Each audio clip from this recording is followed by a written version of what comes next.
Anyway, let's see. I was not in the mood to try out new things after what I'd been through. This was not something I wanted to try at all.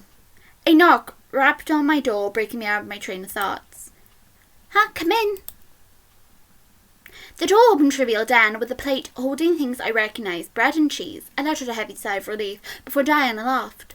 I suggest not trying that. As good as it smells, the taste would not sit well with you. No kidding. Instantly, I moved the bowl to the nearby table, thankful that I did not have to try it. Diana handed me the plate and nodded, reassuring me that what was on it was what it seemed. It's not much, but it's human food. Eat up. Thank you, Diana. I'm so sorry that I've been horrible to you on this route. I really am. I just really want to see what happens when I do those things to you. And you're still being so sweet and nice to me. Thank you so much. I really feel bad for being like this on this route with her, but I really am just curious. I want to show you guys all the different options and what happens when you say all these different things to her. And I feel bad for doing it. Oh well. I began to chow down, feeling the hunger in my stomach dissipate with each bite and swallow. The food I was eating surprisingly was delicious. As I began to crave something to drink, Diana chuckled and formed a small goblet in her hand, filled with clear liquid that I assumed to be water. I took it and drank it down, feeling my thirst quenched before I let out a sigh. I feel so much better. And for those who don't know, the mage, the assassin we were talking to, his name is Shadow. I believe he's called Shadow. The one that uses the shadow summonings and everything. Good name, you know. Easier to remember. I can tell. Take a moment to finish eating. Then we'll head for the ritual.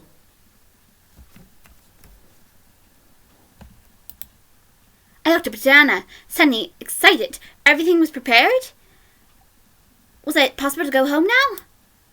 As she read my mind, she smiled and nodded. We've finished the main preparations. We just need to head over and we'll start. I couldn't continue eating. My mind went into an obsessive frenzy of wanting to go home. I stood up, moved the plate and goblet to the nearby table. Let's go. Huh? Are you sure? I nodded, not wanting to waste any more time. I needed to get home, and I was tired of waiting. Diana said before nodding and leading and heading for the door, opening it for me and exiting after me. As she closed the door behind her, I began to feel my heart flutter in relief joy. I was heading home. Diana led me down the corridor to the war room, where I had originally arrived, to reveal the table covered in plants and artifacts of different kinds. None of it made sense to me, but I had to only assume it was what was needed for the spell to work. Diana walked to the table and took note of what she saw, nodding. This should work. You're in doubt? Have to be after the last time we tried sending her home. Do we have a human anchor? No, you're on your own this time. But we'll make sure you survive casting it. This spell should work, however, because we'll be using energy material. It will only require a slice of your energy on top of these items, which your guard can refill immediately after this. Just make sure you don't die casting it. Diana smiled at her guard before turning to me. So, are you ready to return home? She didn't have to ask. I'm ready.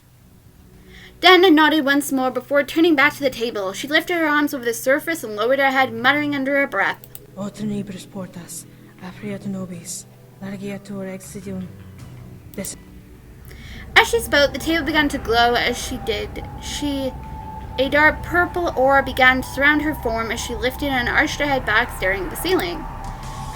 A glimpse at her eyes made me gasp. Warm golden orbs covered her blood-red irises, glowing with magic. She was deep within the spell, and I could see it slowly draw energy from her body. The items on the table began to gleam widely, light orbs floating from them and dancing in the air above the table surface. They began to weave back and forth with each other, almost as if lights were dancing to a silent tune. The other demons stepped back as Diana moved her arms up and pointed to the dancing lights. Her fingers pointed into the air, leading the lights to follow where it directed obediently. She drew a large circle in the air, and the lights followed like a perfect trail, spreading out and forming a large void in the air. As they finally stopped moving, they burst into a bright light, causing the demons and I to cover our eyes from it. It engulfed the room, but died down just as fast, revealing a small tear in the air. Diana quickly leaned forward and dug her hands into it before pulling the tear apart, revealing my bedroom. Diana continued to pull the tear open, giving enough space for me to jump through. Hurry and go through! This is your chance! I wasn't going to let it go to waste. I gripped the bottom of my dress and rushed forward, using momentum to jump into the air and forward towards the void. I could almost reach it. I could feel the air conditioning of my room bright as my fingertips. I was... She will never leave this world alive! interrupted again. Oh. The demon's voice rung. The demon lord's voice rung through the air. Just as I saw my fingertips pass through the tear, what stopped the rest of my body was a red light and the forcing me and Diana back from the opening. Yeah! I felt my body fly backwards and slam into the wall before I landed on the stone ground. I heard Diana as well land beside me with a painful thud. I looked up and felt my heart break as the tear became wrapped in red lightning, zipping itself closed and vanishing into thin air. No, this could not be. Damn it! That should have worked. How could it have failed? We must have missed something. Was there anything we had forgotten? No. I verified everything myself. Then why was the Demon Lord able to overpower a gate spell? I highly doubt you know either, brute. Stop fighting! We need to make a plan and all of you are just being stupid! Stupid! Are you all right, Isaiah? I'm fine. I was too lost in my mind to fully understand what was going on around me. I was so close. I felt the other side. I almost made it home. Why couldn't I go home? Then a grunt of pain next to me made me shoot my head towards her, and I watched her slowly push herself off the ground and glare at the table. The demon lord must have done something more than simply bring her here. What could he have done? The demon lord is incapable of doing anything of the sort. His lackey imps must have done something to her. A spell? The curse. Dun da dun da. Yeah. Lovely. Just what you want for any wedding day. The curse. This curse sucks. Whoever came up with this curse probably needs... Why is this even a curse? Why is this even a thing? Yay. Whoopee. I hope you guys do defeat the demon lord. Even though technically I'm totally against killing, but whatever. I looked to the rabbit woman, seeing her stare wide-eyed at me. The other demons stared at me as well, and suddenly I felt like I was on display. Was something wrong with me? She will not leave the demon world alive. He must have placed some sort of curse on her to prevent her from leaving this plane. In order to leave, she'd have to die. What? My mind went blank. Did the demon lord really curse me? Was I forced to stay in this world until I died? I could never go back? Are you suggesting a barrier curse? That would explain the red energy that sealed the tear. But dark magic like that requires... Blood of 1,000 demons. He must have sacrificed part of his army to cast a curse on her that would prevent her from leaving. He must be really desperate to want to keep me here, though. The demon lord is that desperate for her. Why?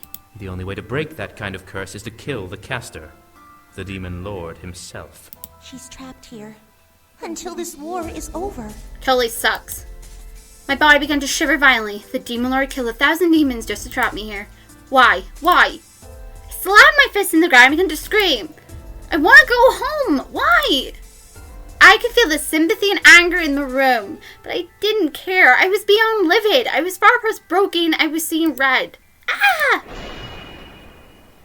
As my voice ripped through the air, a bright light erupted through the room once again. Everyone covered their eyes, but Diana quickly scrambled to get on her knees and cover me with her body.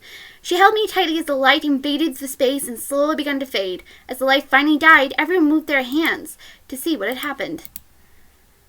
In the air was a white chair that was slowly opening, facing down towards the table. Something was coming. I could feel it in the air. The guard summoned his spear and pointed at the tear, glaring at it and grunting his teeth. Something's coming! I'm aware of that. In reply, Diana summoned what looked like a saber and placed it in front of us. Ready yourselves! It could be the demon lord! The other demons in the room readied themselves and stared at the tear, either holding a weapon or preparing a spell. I felt the air change, becoming heavier as the tear began to grow. The energy around it began to pulse, making everyone in the room much more tense. I stared at the tear as well, frightened as to what was coming. Was it the demon lord? His minions? My eyes began to circle through the fearful ideas of what was about to appear. My heart almost stopped. falling from the tear and landing on the table with their 5 Incubi Brothers. They were piled on top of one another, having come through one at a time. However, as the last brother landed, the boys fell to one side, toppling off of the table and landing on the floor. The rebels around me stared at the fallen pile of Incubi, confused and surprised as the tear in the air closed. The orc man was the first to lower his sword. What the hell? Who are they? Careful, they could be the Demon Lord's men. No! The rebels looked to me as I stood up, Diana Falls still protecting me, and I stared at the boys on the ground. They all looked dazed and a bit shell-shocked from having fallen twice in rapid succession. I almost couldn't believe it. They were right in front of me. But my mind couldn't help but remember how I had first met them. They had all been on the floor of my mansion, unconscious and wounded. Now they were in front of me in the demon world. I know them. I stared at the one I was meant to marry, seeing him slowly shake his head and rise from the ground. Why is he over there, I don't know. They came to rescue me. He came to rescue me. My heart became overjoyed and full of warmth and happiness. I was going to go home. The question was, how? Also, I don't know what happened in the demo here. He's supposed to be in the center of them. Alex! That's enough for you, human! Alex! Oh, you gonna cry? Suck it up! Yeah! See you in the full game.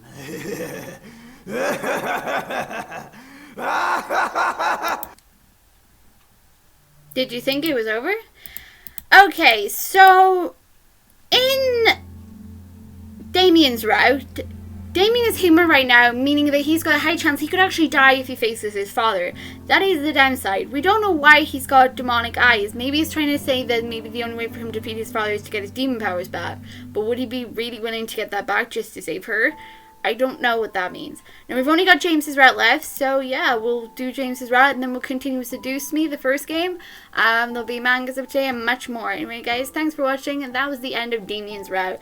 See you next time in the last route of Seduce Me 2, the Demon War demo, where we have a look at James's route.